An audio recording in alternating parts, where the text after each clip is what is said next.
గుడి గురించి, బడి గురించి ఎంత చెప్పినా తక్కువే. ప్రెజెంట్ స్కూల్ గురించి మాట్లాడుకుందాం. స్కూల్ మానేసిన ఒక సంవత్సరం నుండి దాని మీద ఎక్కడ లేని సంవత్సరం అవసరంలా ఫేర్‌వెల్ జరుగుతుంది గదా! హాల్ టికెట్స్ తీసుకుంటాం గదా! 10థ్ అప్పుడు స్టార్ట్ అవుద్ది మన స్కూల్ మీద మనకున్న ప్రేమ బయట పెట్టడం. అమ్మో! ఏడవడం. ఆ స్కూల్ ఫ్రెండ్స్‌ని వదిలేసి ఎళ్ళిపోతున్నాననే ప్రేమ. అప్పటిదాకా మాత్రం ఆ స్కూల్ ఒక యమలోకం కింద టీచర్స్ అందరూ యముళ్ళ కిందే కనబడేవాళ్ళు. ఒక్కసారి బయటకొచ్చిన తర్వాత అనిపిస్తది. దాని విలువేంటి? దాని గొప్పదనం ఏంటి అని.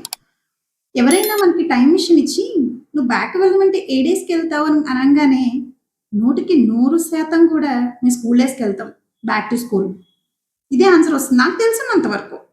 అంతటి గొప్పది. మనం చిన్నతనంలో ఇంటి దగ్గర కన్నా, బడి దగ్గర, మన స్నేహితుల దగ్గర టైమ్ స్పెండ్ చేసిందే చాలా ఎక్కువుంటుంది. మరి అలాంటి వాళ్ళకి కొంత టైమ్ స్పెండ్ చేయడానికి గల ఇబ్బందులేంటో నాకర్థం కావు. హ్మ్. రోజుకి 24 గంటలు బిజీయే. ఇక్కడ విచిత్రం ఏంటంటే దేవుడు ప్రత్యక్షమయ్యి ఇంకో 24 గంటలు ఇచ్చినా ఆ 24 గంటలు కూడా బిజీయే. డైలీ చేయనవసరం లేదు. ఎప్పుడో ఒకసారి మన చదువు చెప్పిన గురువులని, ఆ బడిని పలకరించి, ఆ చిన్ననాటి జ్ఞాపకాలను నెమరు వేసుకుంటూ ఉంటే, అబ్బా! తలుచుకుంటేనే ఎంత అందంగా ఉంది. లేని టైమ్ మిషన్‌లోనూ వరాలు తెచ్చుకునే దానికన్నా, ఉన్న అవకాశం ఉపయోగించుకుంటే ఎంత ఆనందం. ఒకసారి ఆలోచించండి. ప్రేమతో మీ వశిష్ట.